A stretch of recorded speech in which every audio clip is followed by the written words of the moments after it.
warahmatullahi wabarakatuh. Alhamdulillahirabbil alamin. Nahmaduhu wa nusalli wa nusallim ala rasulillahil karim. Allahumma salli ala sayyidina Muhammad wa ala ali sayyidina Muhammad. Qala Allah ta'ala fil kitabihil karim. A'udzu billahi minasy syaithanir rajim. Bismillahirrahmanir rahim.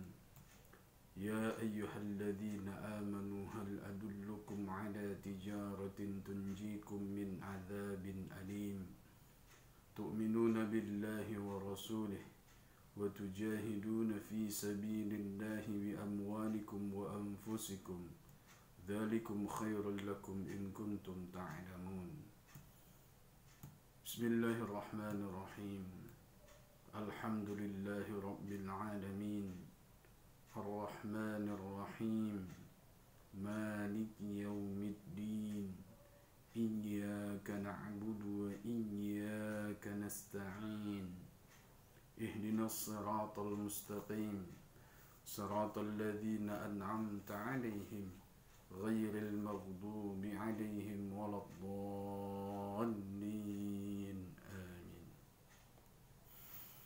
Alhamdulillah, para mahasiswaku yang dirahmati Allah Subhanahu wa taala, bersyukur kita kehadirat Allah Subhanahu wa taala atas limpahan rahmat, nikmat dan karunia yang Allah berikan kepada kita, sehingga hari ini kita bisa memulai kembali perkuliahan kita untuk sistem daring atau online, yang hari ini adalah merupakan pertemuan yang kedua. Setelah minggu lalu pertemuan kita itu menyampaikan kontrak perkuliahan dan pokok-pokok pembahasan yang akan kita bahas selama satu semester. Salawat berangkaikan salam mari sama-sama kita hadiahkan kehariban junjungan kita Nabi besar Muhammad Rasulullah sallallahu alaihi wasallam. Allahumma salli ala sayyidina Muhammad wa ala ali sayyidina Muhammad. Mari kita memperbanyak salawat kepada Nabi. InsyaAllah kita menjadi umat-umat yang dipilih oleh Nabi untuk mendapatkan syafaatnya kelak di yaumil akhir. Amin ya rabbal alamin. Para mahasiswaku yang dirahmati Allah Subhanahu wa taala, hari ini sesuai dengan apa yang tertulis di silabus dan tentunya Anda sudah memiliki semuanya, kita akan membahas mengenai pengantar manajemen dan organisasi, yang merupakan bab pertama dari pembahasan kita, yaitu mata kuliah pengantar manajemen. Baik, sebelum saya memulai, saya ingin menyampaikan bahwa perkuliahan kita dengan cara online seperti ini, yaitu Anda mendengarkan pemaparan materi dari saya dalam bentuk menonton video di YouTube yang sudah saya berikan linknya kepada Anda. Jadi saya harapkan di sini bahwa Anda tidak mengurangi perhatian atau fokus Anda dalam belajar, layaknya seperti tatap muka. Karena pada dasarnya bahwa sama saja, artinya Anda mendengarkan pemaparan materi-materi dari saya sendiri. Bedanya adalah Anda mendengarkan apa yang saya sampaikan itu dari tempat Anda masing-masing, tidak di dalam kelas. Kemudian ketika Anda mendengarkan materi yang saya berikan ini, nanti di sela-sela penyampaian materi itu saya akan selalu sisipkan tugas mandiri yang harus Anda kerjakan secara personal atau individual, yang nantinya akan saya berikan bagaimana mekanisme pengerjaan dan mengumpulkannya kepada saya. Karena nanti supaya tidak hanya sekedar setelah ini tidak ada upgrade dari apa yang Anda sudah pelajari. Jadi kita butuh pendalaman-pendalaman sehingga Anda nanti lebih paham. Tapi di mana saya sisipkan pertanyaan-pertanyaan sebagai tugas mandiri itu, nanti Anda akan saksikan sendiri atau Anda lihat sendiri. Maka dari itu jangan pernah men-skip atau memotong-motong ya video ini supaya Anda nanti tidak gagal paham dan tidak mendapatkan informasi yang setengah-setengah. Jadi mungkin durasinya sampai 1 jam ya, sama seperti di kelas ya, bisa lebih bahkan dari 1 jam. Jadi Anda lihat saja, dan saya yakin bahwa ya pemerintah sudah memberikan Anda kemudahan.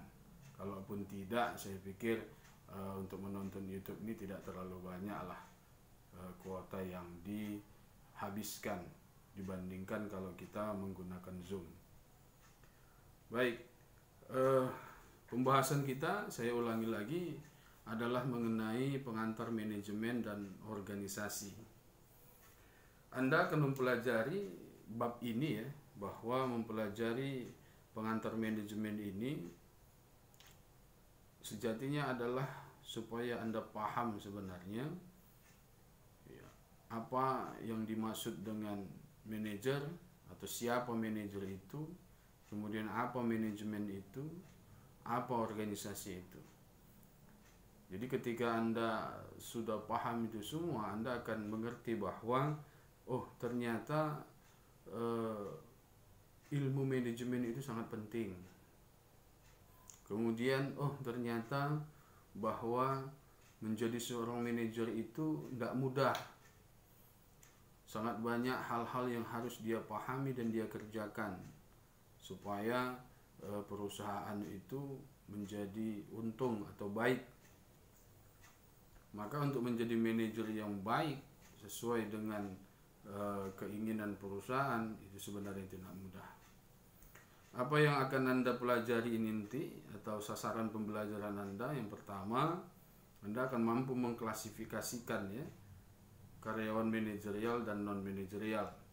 Kemudian Anda akan paham apa definisi dari manajemen. Kemudian nanti saya harapkan juga Anda mampu untuk menguraikan atau menjelaskan mengenai fungsi, peranan, dan keahlian dari seorang manajer, serta bagaimana ya, tugas manajer yang senantiasa berubah sesuai dengan kondisi.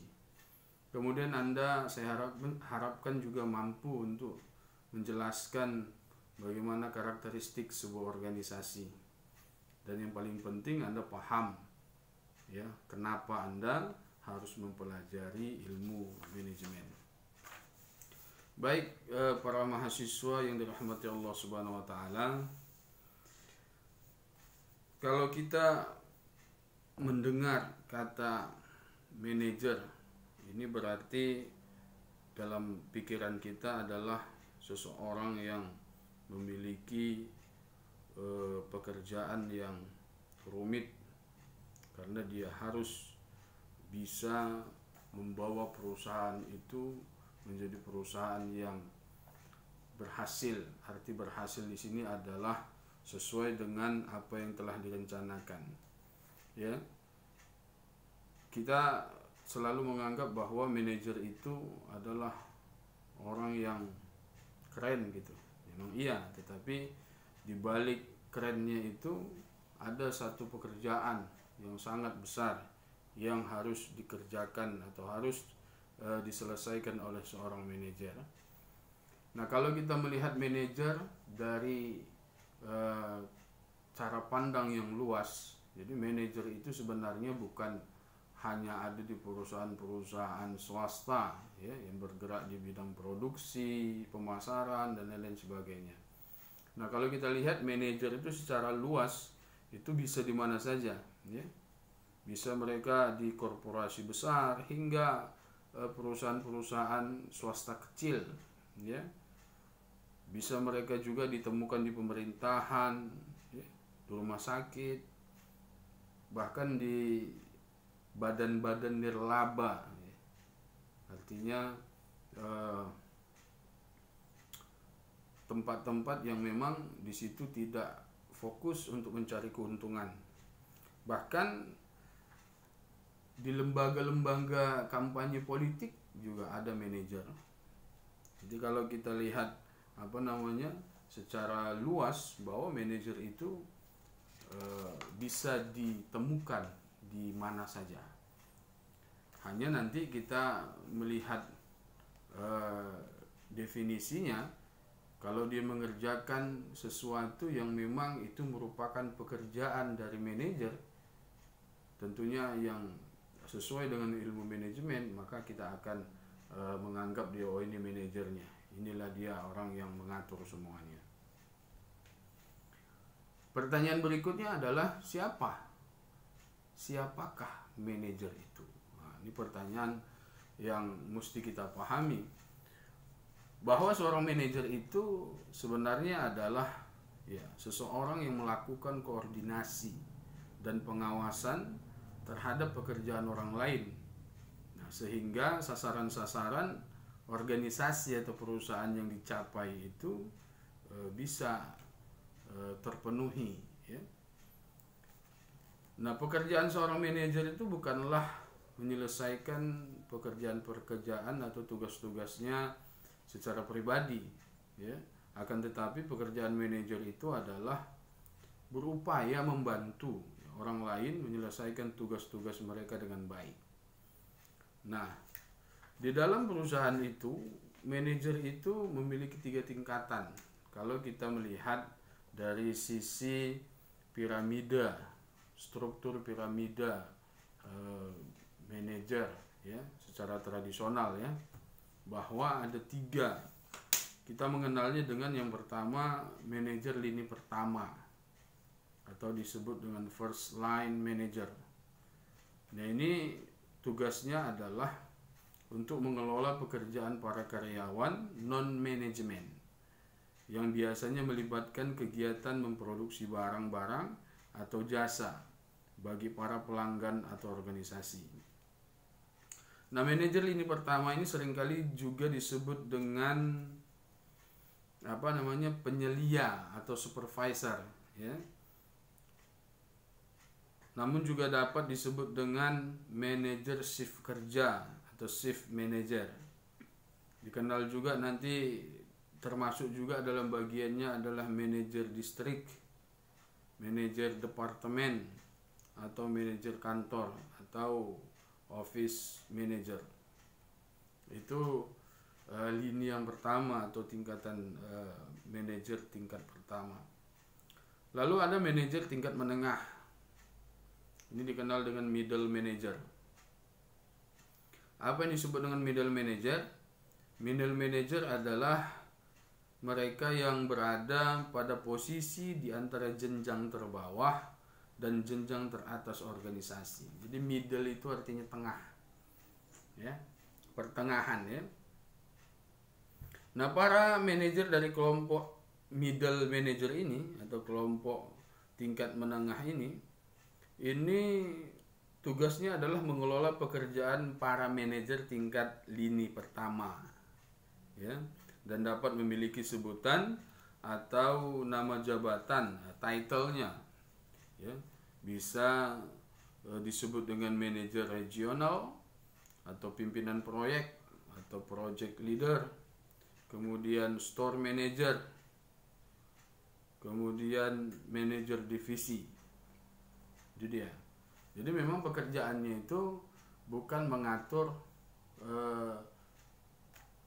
karyawan non manajerial, ya, bukan, tetapi dia malah mengatur atau mengelola manajer lini tingkat pertamanya. Jadi kalau yang mengatur karyawan biasa, kalau biasa kita sebut karyawan biasa yang disebut dengan non manajerial tadi, itu yang mengelola, yang mengawasi, kemudian melakukan koordinasi dengan mereka, itu adalah manajer lini pertama atau first line manager. Nah, sedangkan yang tadi, yang manajer tingkat menengah tadi atau middle manager tadi, ini tugasnya mengelola manajer di tingkat yang pertama tadi. Jadi kelihatan, ya, memang perbedaannya. Yang ketiga ada disebut dengan manajer puncak atau top manager. Ini bertanggung jawab atas pengambilan keputusan-keputusan yang dapat mempengaruhi jalannya seluruh organisasi dan menentukan rencana kerja dan sasaran-sasaran bagi organisasi secara keseluruhan. Nah, orang-orang yang berada pada posisi top manager ini biasanya memiliki nama jabatan, semisal Executive Vice President, ya, VV Executive, kemudian Presiden Organisasi, kemudian ada juga namanya kalau di perusahaan itu Managing Director, Direktur Pelaksana. Ada yang dikenal dengan Chief Operating Officer atau disebut dengan Direktur Operasi. Ada CEO. CEO itu Chief Executive Officer atau Direktur Utama. Biasa kita tahu, kita dengar dari Dirut, ya, Direktur Utama. Ini bagian atau ini jabatan-jabatan yang masuk ke dalam klasifikasi top manager atau manajer puncak. Akan tetapi ada juga organisasi atau perusahaan yang tidak menerapkan struktur atau sistem manajemen piramida tradisional tadi. Jadi piramida itu segitiga, ya. Paling bawah nanti itu line first line manager tingkat pertama, atau bahasa lainnya itu low manager, itu bagian dasar bawah, kemudian middle manager, dan yang paling atas nanti top manager. Ini disebut dengan sistem manajemen piramida tradisional. Nah, ada juga perusahaan, ya, yang menerapkan penataannya itu yang lebih longgar, artinya tidak sesuai dengan sistem manajemen piramida tradisional, ya, di mana pekerjaan dapat dilakukan oleh kelompok-kelompok karyawan berbeda yang dapat berpindah satu proyek ke proyek lain sesuai dengan tuntutan kebutuhan, ya. Meskipun tidak begitu mudah untuk membedakan para manajer, ya, dari karyawan-karyawan non manajerial di dalam organisasi semacam ini. Jadi tetap ada yang mengatur, yang mengelola, ya. Tapi agak sulit dibedakan dengan karyawan non manajerialnya yang mana dia. Tapi pastinya untuk mendapatkan tujuan atau menyelesaikan target-target pekerjaan mereka itu tentu ada yang mengelola atau ada yang mengatur, ada leadernya. Nah, ini disebut dengan manajer kalau dia tidak menerapkan sistem manajemen piramida tradisional. Itu sekilas tentang manajer, ya, sekilas tentang manajer. Jadi bahasa gampangnya atau pemahaman gampangnya bahwa manajer itu adalah yang melaksanakan manajemen tadi, gitu. Orangnya. Jadi kalau ilmunya manajemen, orang yang melaksanakan ilmu itu disebut dengan manajer. Nah, begitu. Lalu kita masuk kepada manajemen. Apa manajemen itu sebenarnya? Kalau kita mau mengartikan secara singkat, manajemen itu sama dengan pengelolaan, tata kelola, pengaturan, hampir sama itu, ya. Nah, pengelolaan inilah yang dilakukan oleh para manajer. Pertanyaannya, apa yang dikelola? Dan gitu. Pengelolaannya itu apa saja, gitu, yang dikelola, gitu. Nah, secara singkat dan sederhana, ya, bahwa manajemen itu adalah suatu kegiatan yang melibatkan aktivitas-aktivitas koordinasi, ya, dan pengawasan terhadap pekerjaan orang lain, sehingga pekerjaan tersebut dapat diselesaikan secara efektif dan efisien. Nah, ada kata efektif dan efisien di situ. Efektif tentunya merujuk kepada mendapatkan sebesar-besarnya output dari sekecil-kecilnya input. Apa maksudnya ini? Jadi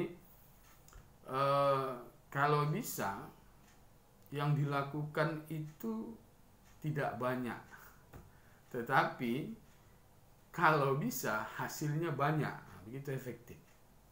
Jadi usaha yang dilakukan itu tidak besar, ya, bahkan cenderung sederhana, tapi bisa menghasilkan sesuatu hasil atau output yang besar. Itulah yang disebut dengan efektif. Kemudian efisien, ya. Efisien, mohon maaf tadi efisien maksudnya, ya. Itulah yang disebut dengan efisien tadi. Jadi efisien itu adalah melakukan usaha yang sederhana tetapi hasilnya luar biasa. Itu efisien, gitu. Nah, sedangkan efektif atau efektivitas itu adalah, ini seringkali diidiomkan sebagai mengerjakan hal yang tepat, gitu. Artinya bahwa menjalankan aktivitas-aktivitas yang secara langsung membantu organisasi mencapai berbagai sasarannya. Jadi mengerjakan hal yang tepat, gitu. Tidak mengerjakan yang tidak sesuai dengan apa yang dibutuhkan oleh perusahaan. Itu efektif. Jadi kalau dia diberikan tugas mengerjakan A, B, C, D, ya kerjakan A, B, C, D. Dia tidak melebar kemana-mana. Sehingga apa? Sehingga nanti sasaran atau tujuan pekerjaan yang utamanya itu tidak terlaksana. Itu nggak efektif kalau yang melebar kemana-mana, itu maksudnya. Lalu kalau saya setelah banyak membaca literatur atau para pakar mendefinisikan manajemen, saya membuat satu definisi yang saya pahami, ya, bahwa manajemen itu adalah suatu ilmu dan seni, ya. Jadi dia ilmu dan seni. Ilmu dan seni apa? Ilmu dan seni untuk mengatur. Apa yang diatur? Yang diatur tentunya adalah sumber daya manajemen. Nah, sumber daya manajemen itu adalah dikenal itu di dalam ilmu manajemen dikenal dengan singkatan 6M, ya.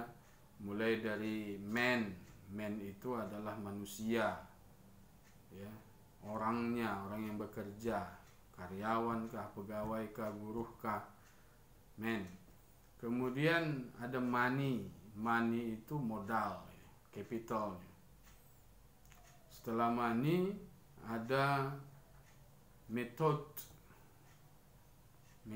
itu caranya, ya, atau bagaimana metodenya.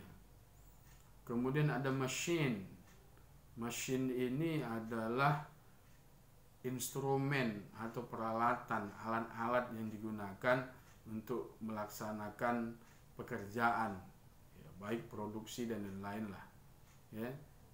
Itu mesin. Jadi ada 4 tadi udah, ya, man, money, method, machine. Kemudian yang kelima adalah material, ya. Material ini adalah bahan baku. Jadi bahan baku yang digunakan untuk memproduksi. Yang kemudian yang keenam, yang terakhir adalah market atau pasar. Jadi 6 inilah yang menjadi sasaran pengelolaan dari ilmu manajemen itu. Bagaimana mengatur manusia. Kita tahu bahwa dari ke-6 ini, ya, kalau Anda baca nanti banyak literatur buku itu pasti ketemu ketika dihadapkan dengan pertanyaan, yang mana dari yang ke-6 ini yang paling sulit untuk di manage atau dikelola? Pasti nanti jawabannya adalah yang pertama, sumber daya manusia. Jadi paling sulit mengelola itu adalah manusia. Kenapa sulit? Ya karena memang manusia ini adalah makhluk yang hidup, makhluk yang berpikir, makhluk yang punya perasaan.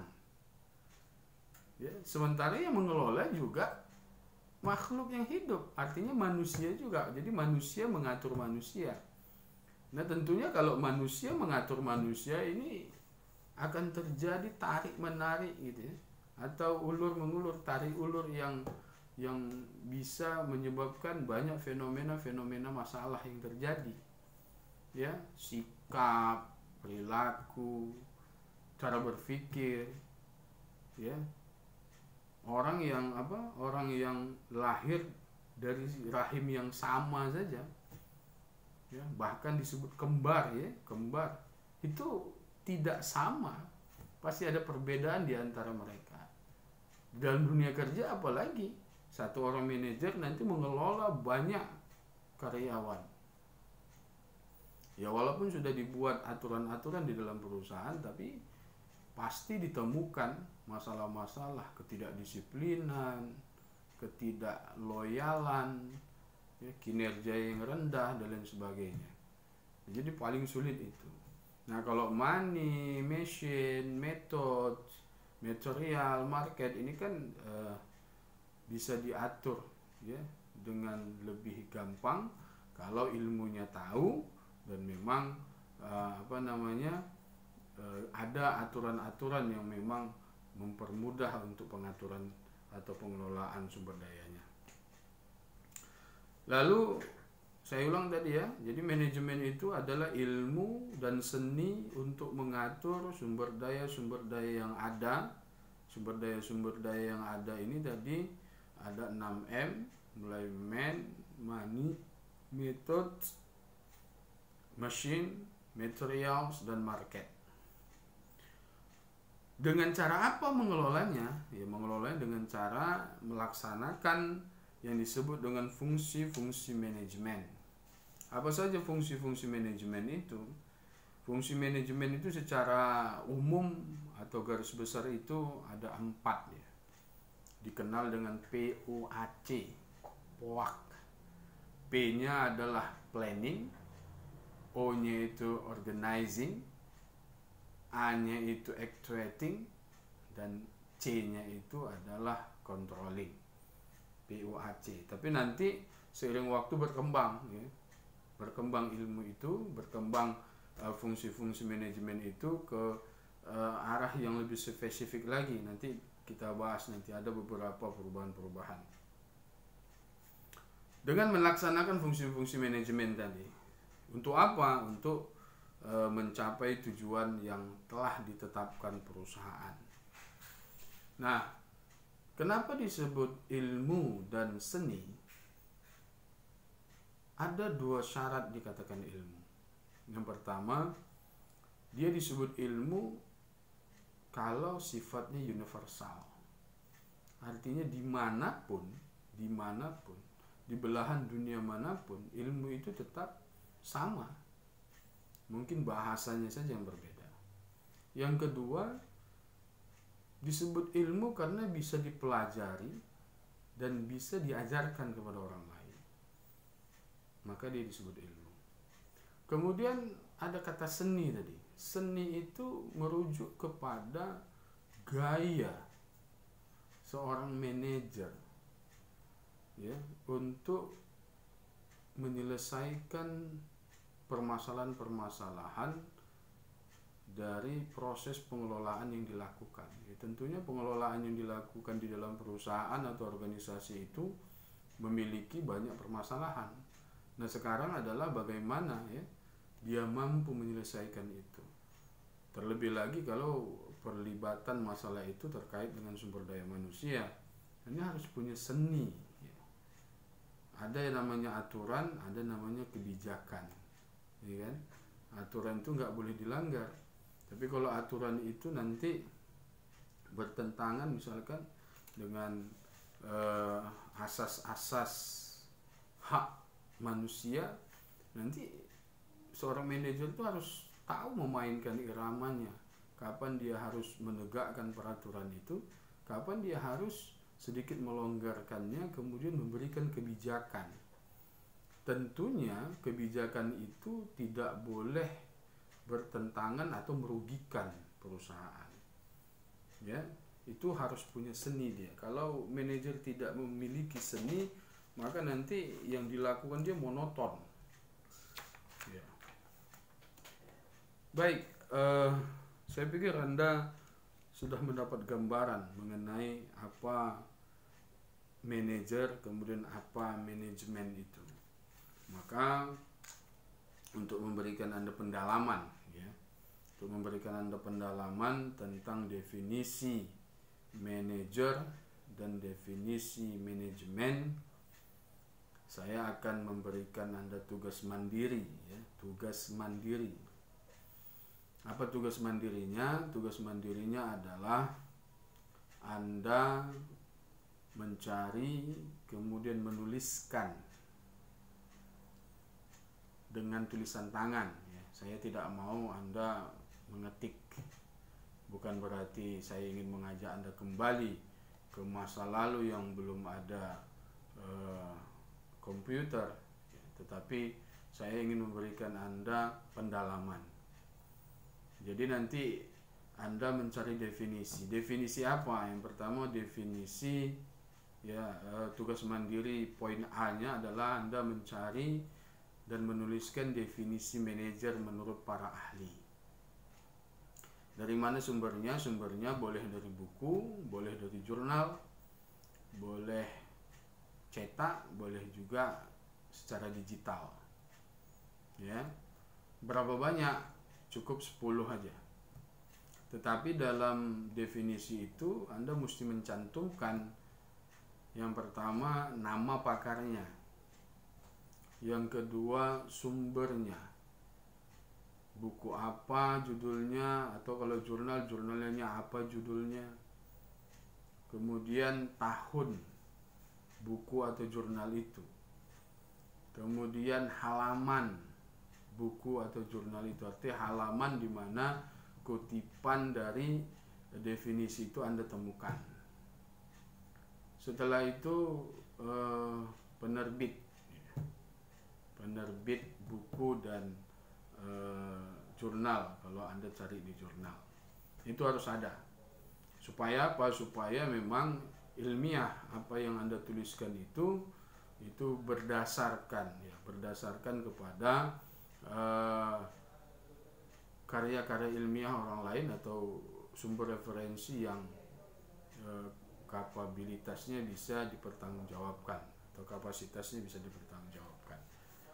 Artinya dia punya tingkat kevalidan yang diakui. Oke, baik. Itu tugas yang pertama, ya, tugas mandiri poin A. Yang poin B-nya sama, ya. Cuma yang tadi itu Anda mencari definisi manajer, kalau ini mencari definisi manajemen. Dan ada manajer, ada manajemen. Berapa jumlahnya? Sama, 10 juga.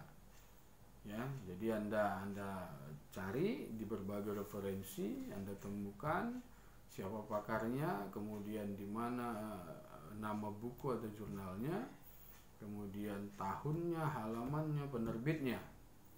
Dan Anda catat sampai 10 untuk manajer dan manajemen. Ya, paham ya? Itu tugas mandirinya. Oke, baik. Lanjut kita kepada pembahasan tentang apa kerja dari seorang manajer. Ya, apa kerja dari seorang manajer? Kalau dari definisi yang saya sampaikan tadi bahwa manajemen itu adalah ilmu dan seni mengelola, ya, untuk mengelola atau mengatur. Apa yang diatur tadi adalah fungsi-fungsi manajemen. Nah, maka pekerjaan dari seorang manajer itu adalah, yaitu, ya, bisa dilihat dari 5 aspek pekerjaan manajer. Yang pertama adalah kita lihat dari sisi fungsinya, fungsi-fungsi manajemen. Jadi manajer itu bekerja untuk melaksanakan fungsi-fungsi manajemen. Apa saja fungsi-fungsi manajemen? Tadi saya sampaikan di awal ada 4 garis besar: planning, organizing, actuating, dan controlling. Perencanaan, pengorganisasian, pelaksanaan, dan pengevaluasian atau pengawasan, controlling. Tapi ada pendapat juga yang menyatakan, ya, Henry Fayol, seorang pengusaha Perancis pada abad ke-20, di awal abad ke-20, dia menyatakan bahwa setiap manajer itu harus menjalankan 5 buah fungsi. 5 buah fungsi. Fungsi yang pertama adalah perencanaan atau planning. Kemudian yang kedua penataan atau pengorganisasian atau disebut dengan organizing. Kemudian penugasan, commanding. Kemudian pengorganisasian atau coordinating, dan pengendalian atau controlling. Jadi menurut Henry Fayol ada 5 fungsi manajemen yang harus dilaksanakan oleh seorang manajer. Berbeda dari pendapat pakar lain, ya, secara umum, manajer itu harus melaksanakan fungsi-fungsi manajemen yang terdiri dari 4 fungsi. Ya, 4 fungsi. Fungsi pertama adalah perencanaan, tentunya planning. Kemudian penataan, organizing. Nah, bedanya di sini, ya, kepemimpinan atau leading. Dan yang terakhir pengendalian atau controlling. Dari 2 perbedaan itu kita bisa lihat bahwa baik yang 5 maupun yang 4, bahwa ada 3 fungsi yang sama semua, tidak ada perbedaan, yaitu planning, organizing, dan controlling. Ya, jadi perencanaan, penataan atau pengorganisasian, dan yang ketiga tadi controlling adalah pengendalian. Ini siapapun pakarnya yang menyebutkan fungsi-fungsi manajemen, yang 3 ini selalu sama, karena memang ya yang 3 itu memang yang paling penting. Oke, kita coba menjelaskan dari beberapa masing-masing fungsi tadi, ya. Tapi fungsi yang kita jelaskan saya wakilkan dari 4 yang tadi, yaitu perencanaan, penataan, kepemimpinan, dan pengendalian. Fungsi perencanaan, ya. Apa yang harus dilakukan seorang manajer dari fungsi perencanaan? Nah, seorang manajer itu akan mendefinisikan sasaran-sasaran, kemudian menetapkan strategi untuk mencapai sasaran-sasaran tersebut, dan mengembangkan rencana kerja untuk memadukan dan mengkoordinasikan berbagai aktivitas menuju sasaran-sasaran tersebut. Jadi yang dilakukan adalah seorang manajer di dalam perencanaan atau planning, yaitu pertama mendefinisikan sasaran-sasaran, yang kedua menetapkan strategi, yang ketiga adalah mengembangkan rencana kerja untuk mengelola aktivitas-aktivitas. Kemudian fungsi yang kedua penataan. Dalam penataan ini apa saja yang dilakukan oleh seorang manajer? Yang pertama adalah menentukan apa yang harus diselesaikan. Jadi ada suatu fokus utama gitu. Jadi mana yang terlebih dahulu harus dilaksanakan. Jadi manajer itu yang menentukan apa yang harus pertama kali diselesaikan. Kemudian yang kedua, bagaimana cara menyelesaikannya. Yang ketiga, siapa yang mengerjakannya. Ini organizing. Jadi mulai dia menentukan apa yang harus dikerjakan terlebih dahulu, kemudian dia memberitahu bagaimana cara menyelesaikannya atau mengerjakannya. Lalu yang ketiga, dia tentukan siapa yang mengerjakan apa. Nah, disinilah masuk prinsip right man on the right place. Jadi orang yang tepat itu berada di tempat yang tepat. Artinya jangan sampai ya dia menetapkan siapa yang mengerjakan sesuatu itu yang tidak sesuai dengan ilmunya atau kemampuannya. Ya, jadi kalau dia misalkan seorang yang paham di bidang keuangan, maka penempatan dia adalah di bidang keuangan atau di bagian keuangan. Ya, kalau dia pahamnya di bidang apa? Di bidang personalia, maka dia bekerja tentunya di bagian personalia atau sumber daya manusia. Jangan kebolak-balik. Jadi seseorang yang mengerjakan pekerjaan yang dia tidak tahu ilmunya atau disiplin ilmunya tidak di situ, maka ini akan jadi kekacauan yang luar biasa ya bagi satu organisasi atau perusahaan. Kemudian fungsi kepemimpinan atau leading. Apa saja yang dilakukan oleh manajer dalam hal kepemimpinan? Ya, manajer itu harus mampu memotivasi, memimpin, ya, dan melakukan tindakan-tindakan yang melibatkan interaksi dengan orang-orang lain. Jadi karyawan ini perlu dimotivasi. Motivasinya itu ya banyak cara ya. Ada motivasi positif, ada motivasi negatif, tergantung bagaimana kondisi sumber daya manusianya. Ya kalau positif nanti dia diberikan hadiah, kemudian diberikan reward, itu motivasi positif. Kalau motivasi negatif, dia diberikan punishment, dia ancaman gitu. Ya kalau misalkan dia tidak mampu melaksanakan dengan baik, nanti saya akan berikan teguran atau surat peringatan misalkan.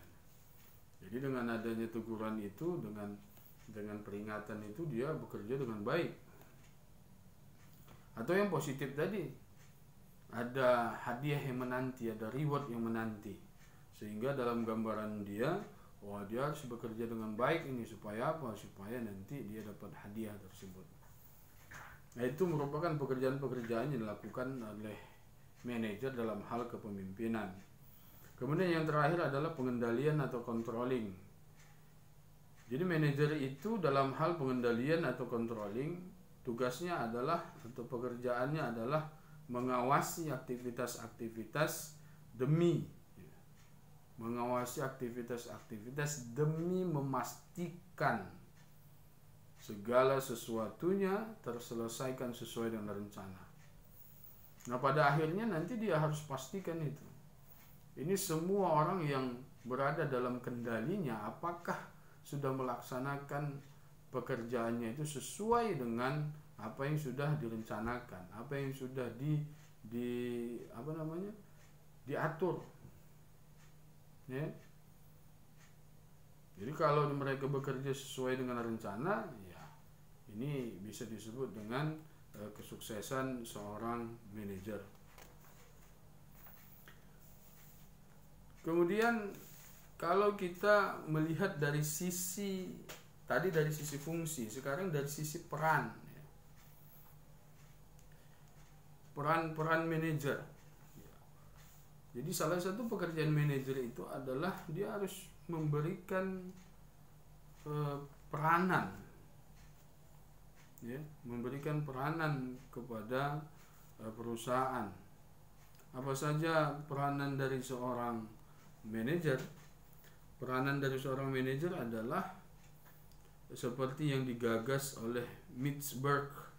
Ya, apa saja peranannya menurut Mintzberg? Bahwa peranan manajemen atau peranan manajer dalam manajemen adalah meliputi peran antar pribadi atau interpersonal yang melibatkan orang-orang lain dan tugas-tugas yang lebih bersifat simbolis atau seremonial, ya, artinya panutan, pimpinan, dan penghubung. Kemudian ada juga peran informasi yang melibatkan pengumpulan, penerimaan, dan penyebaran informasi. Ini dalam kurung ada pengawas, penyebar berita, dan juru bicara. Dan kemudian peran keputusan atau decisional yang melibatkan pengambilan keputusan. Ini bentuknya bisa pengusaha, pengentas kendala, pengalokasi sumber daya, dan perunding. Jadi apa yang dilakukan oleh manajer itu dalam bentuk peranan, dia bisa berperan dalam 3 hal. Peran dalam bentuk interpersonal, antar pribadi, ya, dia harus bisa jadi panutan, dia harus bisa jadi pimpinan, dia harus bisa jadi penghubung.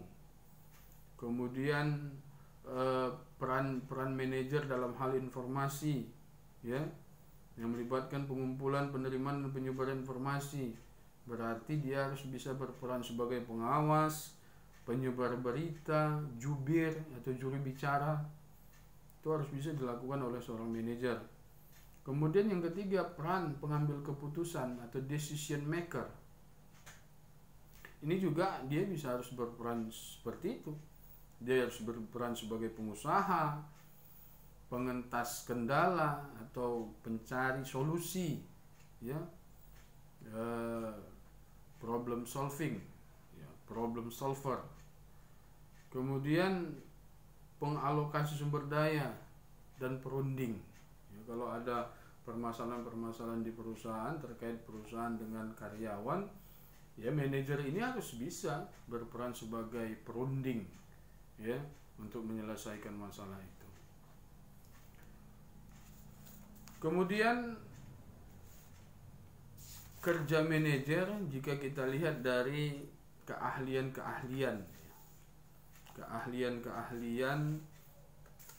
atau skill manajemen.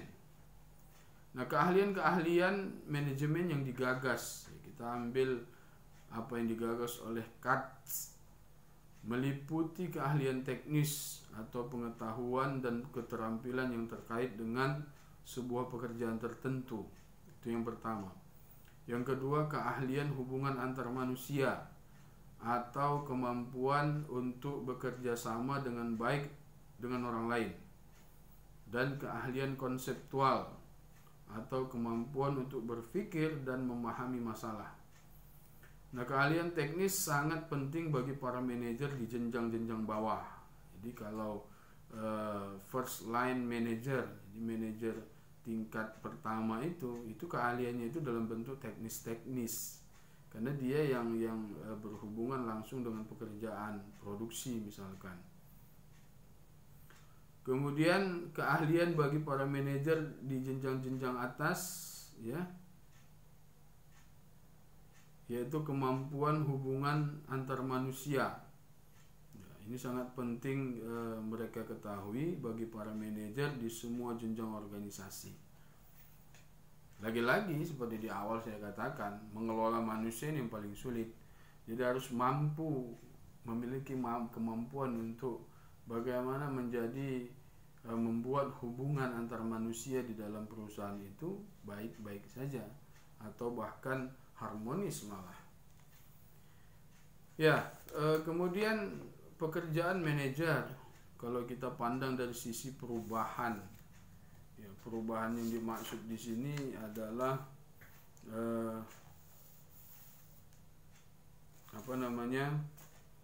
perubahan yang mempengaruhi pekerjaan para manajer.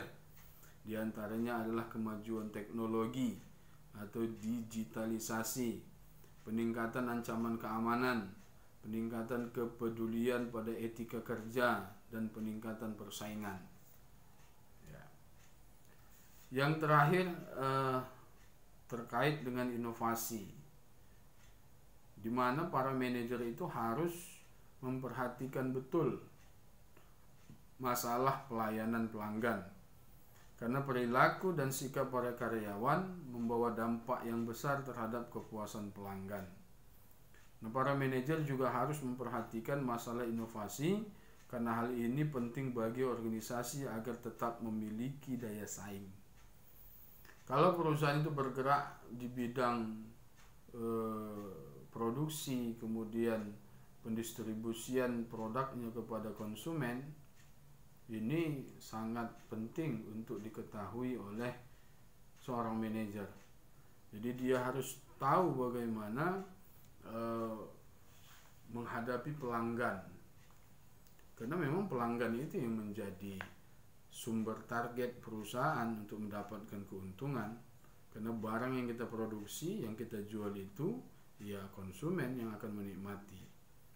Nah, jadi kalau kita tidak memperhatikan bentuk pelayanan kita kepada pelanggan, nah kadang-kadang bawahan-bawahan atau karyawan-karyawan dari manajer itu ya banyak yang melakukan tindakan yang tidak sesuai dengan apa yang sudah diatur dalam standar operasional prosedur, sehingga kualitas pelayanan yang diberikannya itu rendah.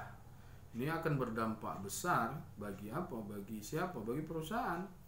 Karena kalau sedikit saja hati dari pelanggan atau konsumen itu tersakiti, maka ini akan mengurangi potensi-potensi keuntungan di dalam perusahaan. Itu tadi mengenai apa kerja dari manajer. Jadi satu pertanyaan yang besar itu, apa kerja manajer rupanya? Jadi sudah kita jelaskan. Lalu kita masuk kepada pembahasan selanjutnya, yaitu tentang organisasi. Apa sih organisasi itu? Itu pertanyaannya. Anda pasti sering mendengar kata organisasi, ya kan? Nah, organisasi itu sudah kata yang sangat sering diucapkan, ya. Misalkan organisasi kepemudaan, organisasi ini, organisasi terlarang, organisasi pendidikan, banyaklah ya. Jadi kata organisasi itu dipakai untuk sesuatu kelompok misalkan. Nah, kalau kita lihat arti dari organisasi dari segi bahasa, organisasi ini atau organization dalam bahasa Inggris itu asal katanya dari bahasa Yunani, ya. Di situ saya tuliskan organon yang artinya alat. Nah, secara singkat bisa kita artikan organisasi itu adalah suatu kelompok orang dalam suatu wadah untuk tujuan bersama. Nah, ini secara umumnya. Ya, jadi kalau dia itu suatu kelompok orang dalam suatu wadah untuk tujuan bersama. Jadi kalau misalkan hanya ada satu orang, ini bukan organisasi. Tapi kalau lebih dari satu orang, 2 orang, 3 orang, 4 orang punya tujuan yang sama. Kemudian untuk mencapai tujuan yang sama itu mereka harus punya wadah, punya tempat. Ya, punya tempat, maka mereka membuat tempat itu. Nah, tempat itu yang disebut dengan organisasi, gitu loh, ya. Nah, sebuah organisasi memiliki 3 karakteristik. Dia disebut organisasi kalau dia punya 3 karakteristik. Yang pertama, adanya tujuan yang jelas, ya. Kemudian terdiri dari orang-orang, maksudnya lebih dari 1 orang, 2 orang, 3 orang, jamak dia. Dan yang ketiga, adanya struktur kerja yang nyata. Jadi ada tujuan yang jelas, ya, apa yang mau dituju. Nanti kalau sudah ada tujuan yang jelas, ya tentunya fungsi-fungsi manajemen itu harus terselesaikan, ya. Rencananya jelas, kemudian penataannya jelas, ya, kepemimpinannya jelas, apa lagi, pengendaliannya jelas, gitu loh. Jadi semua jelas. Jadi kalau tujuannya jelas, fungsi-fungsi manajemennya juga harus jelas. Kemudian terdiri dari orang-orang, ya benar, karena memang untuk melaksanakan fungsi-fungsi manajemen itu kan tidak bisa 1 orang. Dia harus punya banyak orang untuk membuat struktur, gitu loh. Jadi untuk membuat struktur itu dia harus terdiri dari beberapa orang-orang yang masing-masing punya pekerjaan. Dan yang ketiga, struktur kerja yang nyata. Struktur kerja itu adalah si Anu mengerjakan apa, si A mengerjakan ini, si B mengerjakan ini, si C mengerjakan ini. Terus jelas. Nah, kalau tidak jelas dalam strukturnya, maka otomatis ya pekerjaan itu nggak akan selesai. Nah, kebanyakan organisasi masa kini menerapkan struktur yang lebih terbuka, fleksibel, dan cepat tanggap atau responsif terhadap berbagai perubahan dibandingkan dengan organisasi-organisasi terdahulu. Ya, seiring dengan perkembangan zaman, maka sistem organisasi atau struktur itu memang lebih terbuka, lebih fleksibel, ya, lebih cepat tanggap ya, terhadap berbagai perubahan. Ya, kita rasakan ini 2020 ini banyak sekali perubahan-perubahan. Ya, teknologi semakin canggih. Ya, hubungan manusia dengan manusia itu tidak terbatas. Ya, kita dari rumah saja ingin sesuatu, kita nggak perlu datang ke tempat di mana barang atau produk itu dijual. Kita cukup di rumah, hanya tinggal menggunakan aplikasi, maka akan datang. Jadi sudah sangat berubah dari yang dahulu, ya. Mungkin Anda tidak terlalu merasakan karena Anda lahir mungkin di masa-masa memang yang sudah berubah, tetapi yang mungkin umurnya ya seperti saya lah, yang relatif sebenarnya masih muda, umur 35 tahun, tapi saya merasakan di mana nggak punya handphone gitu loh, belum ada media sosial dan lain sebagainya. Jadi terasa betul dulu waktu kecil begini, sekarang begini gitu. Itu dia. Terakhir ya, kita masuk kepada pembahasan mengapa sih Anda perlu mempelajari manajemen. Apa perlunya Anda mempelajari manajemen? Paling tidak ada 3 hal yang harus kita pahami kenapa kita perlu mempelajari ilmu manajemen.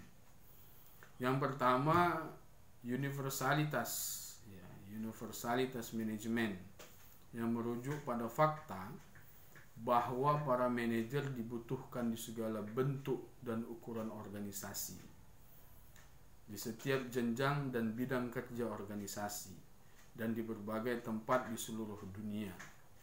Maksudnya adalah setiap organisasi, setiap perusahaan, setiap instansi pasti membutuhkan manajer. Maka dari itu kita berharap dengan Anda mempelajari ilmu manajemen, ya, Anda masuk di prodi manajemen ataupun prodi yang lain yang ekonomi pembangunan dan akuntansi, ya, Anda juga harus punya ilmu manajemen. Nanti Anda bisa menjadi manajer di bidang keuangan, Anda bisa jadi manajer di bidang di bidang produksi dan lain sebagainya. Ya, jadi dibutuhkan di segala lini, baik besar maupun kecil, lokal, regional maupun internasional, semua butuh manajer. Lalu yang kedua, alasannya adalah realitas dunia kerja. Apa sih realitas dunia kerja itu? Nah, Anda akan mengelola atau dikelola. Jadi ada 2 pilihannya dalam hidup ini. Anda yang mengatur atau Anda yang diatur. Jadi 2 pilihan ini silakan Anda ambil. Kalau saya sih lebih sukanya mengatur daripada diatur. Ya, kan enak kan? Kalau Anda yang mengatur, ya pekerjaan fisik Anda itu tidak terlalu berat. Ya, pekerjaan berpikir saja yang keras, gitu loh. Yang ketiga, kesadaran akan dayanya berbagai imbalan atau semisal menciptakan lingkungan kerja yang memungkinkan orang lain mengerahkan kemampuan terbaik mereka dalam bekerja, mendukung dan mendorong kemajuan orang lain, membantu orang lain menemukan makna dan pencapaian dalam kerja, dan sebagainya. Dan juga berbagai tantangan, semisal harus bekerja keras, boleh jadi banyak mengembangkan tugas yang lebih bersifat administratif ketimbang pengelolaan, harus berurusan dengan beragam karakter orang dalam menjadi seorang manajer. Artinya, hal-hal ini akan kita dapatkan ketika kita bekerja. Maka kalau kita menjadi seorang manajer, kita nggak tahu ilmu manajemen, waduh, gawat. Ya, tiba-tiba diangkat dia menjadi seorang manajer. Dia tidak pernah mendapatkan ilmu manajemen, atau kalaupun dia pernah hanya sebatas kulitnya saja. Dia tidak memahami secara mendalam. Wah, ini akan sulit. Kenapa? Karena pekerjaannya itu banyak. Manajer itu kan panutan tadi. Setiap permasalahan-permasalahan di dalam perusahaan, organisasi itu, ya pengambil keputusannya itu manajer, yang menyelesaikan itu manajer. Jadi bagaimana mungkin ya seorang manajer tidak mempelajari ilmu manajemen? Maka harus dia pelajari. Nah, Anda saat ini adalah ditempah untuk itu. Kalaupun nanti Anda tidak menjadi seorang manajer, bahkan Anda bekerja sebagai karyawan non manajerial, ya nggak ada salahnya juga. Ya. Yang penting pasti beda itu. Orang yang bekerja tanpa ilmu manajemen dengan orang yang bekerja sudah tahu bagaimana ilmu manajemen itu. Pasti pimpinan itu merasakan hal yang berbeda. Ini paham. Dia sudah tahu bagaimana seorang karyawan yang baik. Begitu. Ya kan? Nah, itu dia. Baik, untuk tugas mandiri yang C, ya. Tadi Anda mencari definisi manajer, definisi manajemen, dan sekarang saya suruh Anda atau saya perintahkan Anda untuk mengerjakan mencari definisi yang ketiga, yaitu organisasi. Aturannya masih sama, ya. Jadi ada 3 istilah yang harus Anda dalami definisinya. Yang pertama adalah manajer, yang kedua manajemen, yang ketiga organisasi. Di mana ketiga istilah ini masing-masing 10 definisi Anda tuliskan dari berbagai pakar. Jadi paling tidak ada 10 pakar yang harus Anda cari. Di mana carinya? Di buku atau di jurnal. Nah, setelah ke-10 masing-masing 10 istilah ini Anda ketahui, ya, definisinya dengan cara dituliskan di kertas dengan tulisan tangan, Anda harus membuat kesimpulan dari masing-masing istilah itu. Ya, Anda harus mampu membuat kesimpulan. Nah, di sini nanti terlihat Anda sudah paham atau tidak. Dari 10 istilah yang Anda tuliskan tadi, Anda buat kesimpulan Anda sendiri. Apa sebenarnya manajer itu? Apa rupanya definisi manajer itu? Apa pengertian manajer itu? Anda buat menurut Anda. Begitu juga dengan manajemen, begitu juga dengan organisasi. Jadi saya pikir paham ya tugas mandirinya. Ya, ini nanti lebih jelas nanti Anda boleh ditanya di grup, ya. Atau saya nanti akan menjelaskan nanti bagaimana mekanismenya.